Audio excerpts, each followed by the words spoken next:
पहला प्रश्न। भगवान,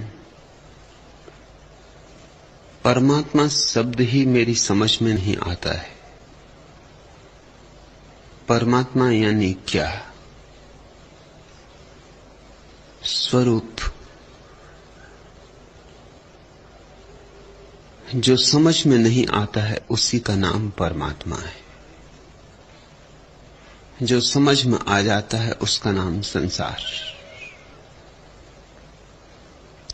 जो समझ में नहीं आता वह भी है।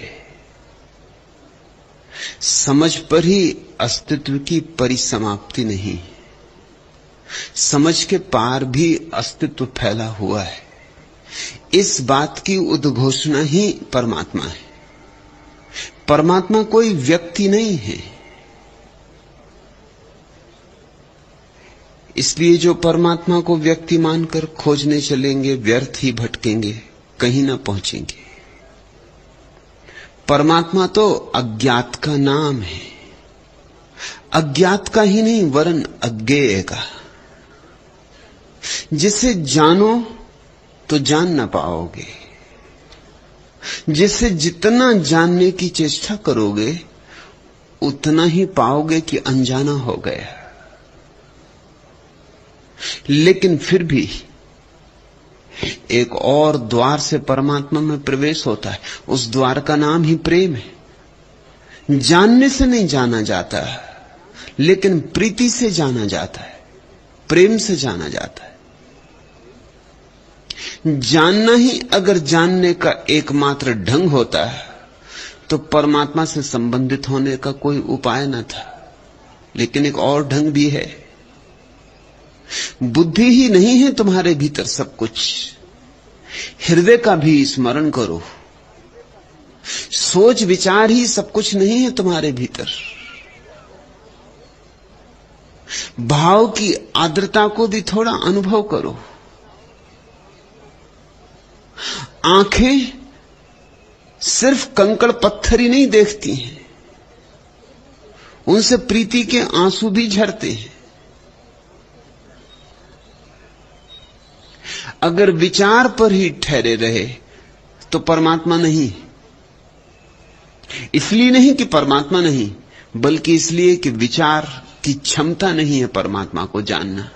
ये तो ऐसा ही हुआ कि कोई आदमी आंख से संगीत सुनना चाहे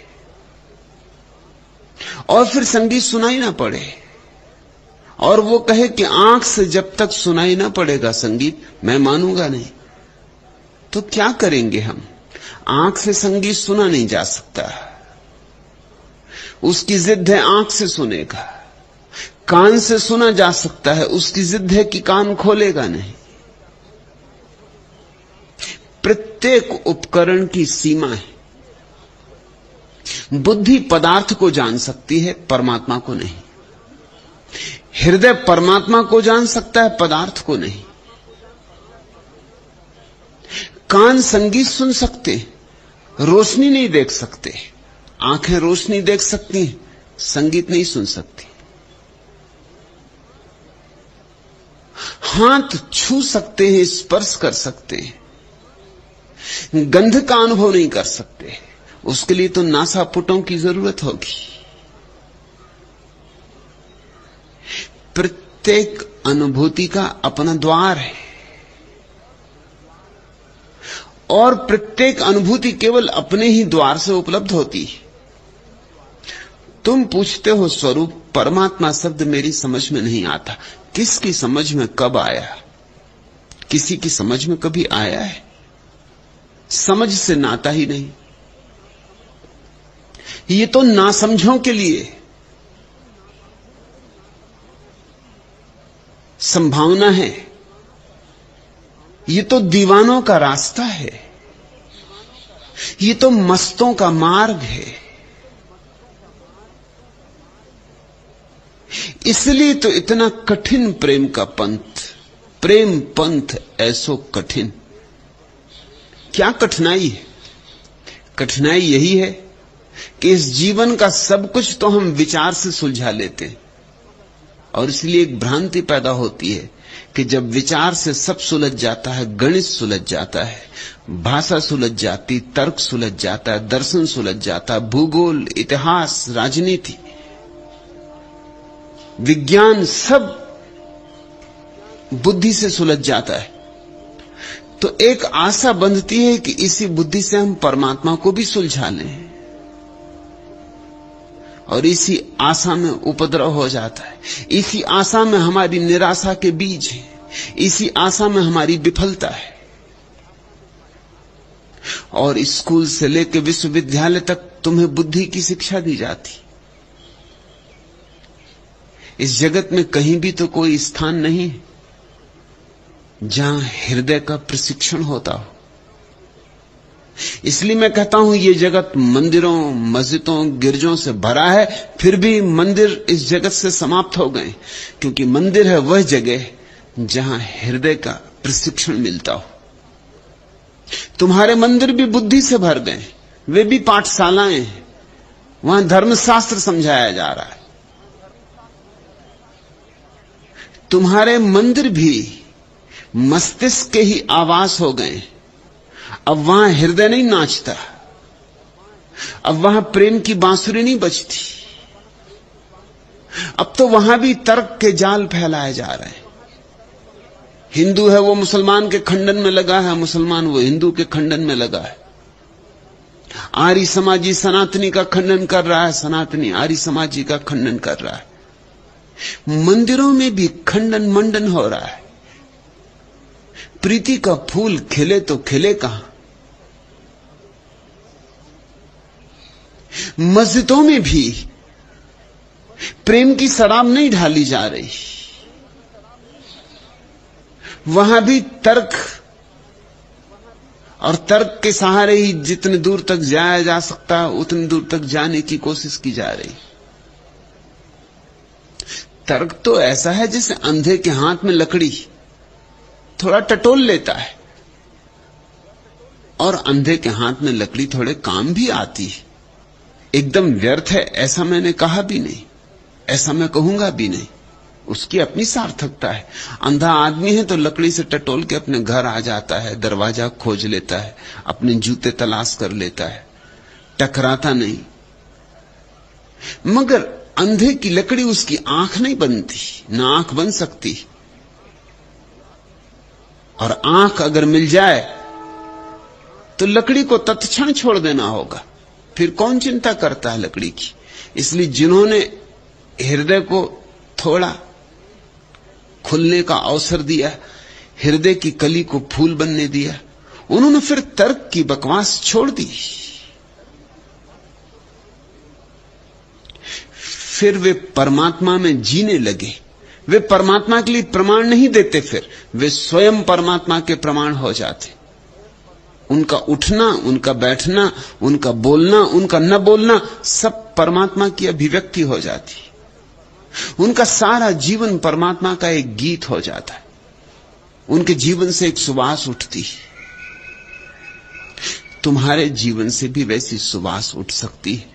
हकदार तुम भी हो, उतने ही मालिक हो तुम जितना कोई बुद्ध, जितना कोई कृष्ण, जितना कोई क्राइस्ट। उतने ही मालिक हो तुम जितने महावीर, जितने मोहम्मद, जितने मीरा। तुम्हारी मालिकियत जरा भी कम नहीं। मगर अगर तुम दीवार से निकलने की चेष्टा करोगे और न निकल पाओ तो अपने भाग्य को कसूर मत देना। दरवाजा है तो दीवार से निकलने की चेष्टा क्यों कर रहे हो? क्यों दीवार से सिर मार रहे हो? और सिर से जितने भी काम होते हैं बस वो दीवार से सिर मारने जैसे। तुम्हारे भीतर एक और भी अंतरंग जगत है। तुम्हारे भीतर भाव का भी एक लोक है, बहुत कोमल, बहुत नाजुक। और चूंकि कोमल है, नाजुक है, इसलिए बहुत छिपा के रखा गया है। जितनी बहुमूल्य चीज होती है उतना ही तो गहरा हम खोद के जमीन में उसे गड़ा देते कि चोरी ना हो जाए। बुद्धि तो ऊपर ऊपर है क्योंकि कचरा है।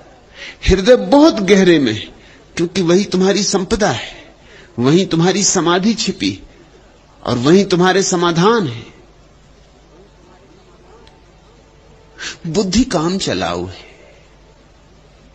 बाजारू है, सस्ती है।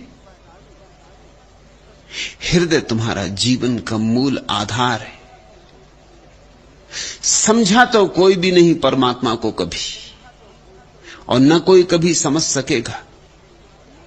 जिस दिन परमात्मा समझ में आ जाएगा उस दिन धर्म का अंत हो जाएगा। उस दिन धर्म की मृत्यु समझ लेना। उस दिन जल जाएंगी होलियां कुरानों की, गीताओं की, वेदों की। उस दिन कुछ नहीं सार रह जाएगा फिर धर्म में, जिस दिन परमात्मा समझ में आ जाएगा। कार्ल मार्क्स कहता था कि मैं तब मानूंगा परमात्मा को जब प्रयोगशाला में वो पकड़ा जाएगा, जब परख नली में प्रयोगशाला की परमात्मा को पकड़ के और जांच परख कर लेंगे, जब उसका विश्लेषण कर लेंगे, जब उसके भीतर झांक के यंत्रों से देख लेंगे, जब सूक्ष्म यंत्रों की पकड़ और नाप तौल में आ जाएगा, जिस दिन मापा जा सकेगा, तौला जा सकेगा, जिस दिन उसकी थाह ली जा सकेगी गणित से, तर्क से, विज्ञान से, उस दिन मैं मानूंगा। लेकिन अगर किसी दिन परमात्मा को तुमने पकड़ लिया प्रयोगशाला में और जांच परख कर ली, उस दिन के बाद क्या परमात्मा बचेगा? फिर पूजा किसकी करोगे? परख नलियों में पकड़े गए परमात्मा की पूजा नहीं हो सकती। प्रार्थना किसकी करोगे? प्रयोगशाला में सिद्ध हो गए परमात्मा से प्रार्थना निवेदन नहीं की जा सकती। वह तो तुम्हारा गुलाम हो गया, चाकर हो गया। जैसे बिजली बंधी है आज तुम्हारी गुलाम होकर, और बत्ती जलाती, बटन दबाओ, बत्ती जली, बटन दबाओ, बत्ती बुझी। ऐसा परमात्मा भी तुम्हारे हाथों में होगा। जब आज्ञा दो तो कहेगा जी हजूर, हुक्म। जहां ले जाओ जाएगा, जो करवाओ करेगा। फिर तो परमात्मा से तुम बड़े हो जाओगे जिस दिन तुम समझ लोगे उसे। नहीं, परमात्मा विराट है, हमारी समझ बड़ी छोटी। हमारी समझ है चम्मच जैसी और परमात्मा है सागर जैसा, और चम्मच से सागर को नापने बैठे। छोटी सी बुद्धि है, विराट को समझने की चेष्टा चल रही है। देखते हो मूढ़ता, बुद्धि की मूढ़ता है यह।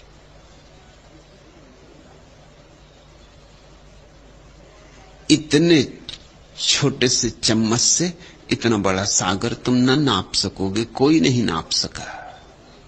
लेकिन इसका यह अर्थ नहीं कि सागर नहीं है, क्योंकि तुम नाप नहीं पाते। नापने की जरूरत नहीं है। सागर में डुबकी लो, नहाओ, सागर की लहरों पर तिरो, नौका छोड़ो सागर में। सागर की पुकार है अज्ञात की पुकार। और जितना जितना तुम समझने लगोगे, और जब मैं समझने शब्द का प्रयोग करता हूं तो मेरा अर्थ है जितना जितना तुम्हारा हृदय भावित होने लगेगा, जैसे जैसे तुम्हारी भावना गहन होने लगेगी, भक्ति सघन होने लगेगी, वैसे वैसे तुम पाओगे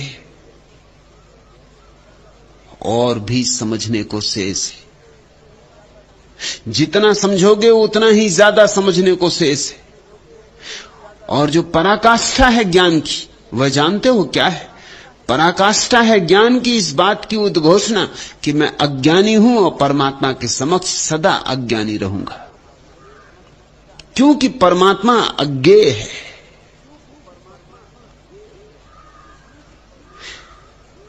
इसलिए समझ तो तुम ना पाओगे, लेकिन जी सकते हो। मैं तुम्हें परमात्मा को जीने का रास्ता बता रहा हूं, समझने का रास्ता नहीं। मैं कोई पंडित नहीं हूं, कोई उपदेशक नहीं हूं, कोई दार्शनिक नहीं हूं। शास्त्रों से मुझे कुछ लेना देना नहीं है, शास्त्रों का मुझे कुछ ज्यादा पता भी नहीं है। जो मैं तुमसे कह रहा हूं वो निज की भावना का निवेदन कर रहा हूं। बुद्धि से मैंने भी परमात्मा को पाना चाहा था, नहीं पा सका। बहुत बुद्धि लगाई, जितनी बुद्धि लगाई उतना मैं नास्तिक होता गया। फिर एक दिन ये व्यर्थता दिखाई पड़ी कि बुद्धि जितनी सघनता से प्रयोग करो उतनी ही नास्तिकता गहन होती जा रही है। तो जरूर मैं कुछ गलत रास्ते पर चल रहा हूं। अगर सूरज की तरफ चलेंगे तो आंखों में रोशनी बढ़नी चाहिए, अगर सूरज की तरफ पीठ करके चलेंगे तो अंधेरा बढ़ता जाएगा। अगर बगीचे की तरफ चलेंगे तो हवाएं सुगंधित होने लगेंगी, शीतल होने लगेंगी। अगर पीठ करके चलेंगे तो हवा में जो सुगंध थी वो भी खो जाएगी, जो शीतलता थी वो भी खो जाएगी। जल्दी ही ये बात मुझे समझ में आनी शुरू हो गई कि जितना ही मैंने विचारा है, जितना ही सोचा है, उतना ही परमात्मा मुश्किल हो गया। मानना ही मुश्किल हो गया, जानना तो दूर, स्वीकार करना मुश्किल हो गया। और मैंने परिपूर्णता से चेष्टा की थी। विश्वविद्यालय से मुझे निकाल दिया गया था क्योंकि कोई अध्यापक मुझे अपनी कक्षा में लेने को तैयार नहीं था। अध्यापक कहने लगे कि इतना ज्यादा तर्क, इतना ज्यादा विवाद कि पढ़ना लिखना तो कुछ हो ही नहीं पाता, हर चीज पर विवाद है। और उनकी भी तकलीफ मैं समझता हूं।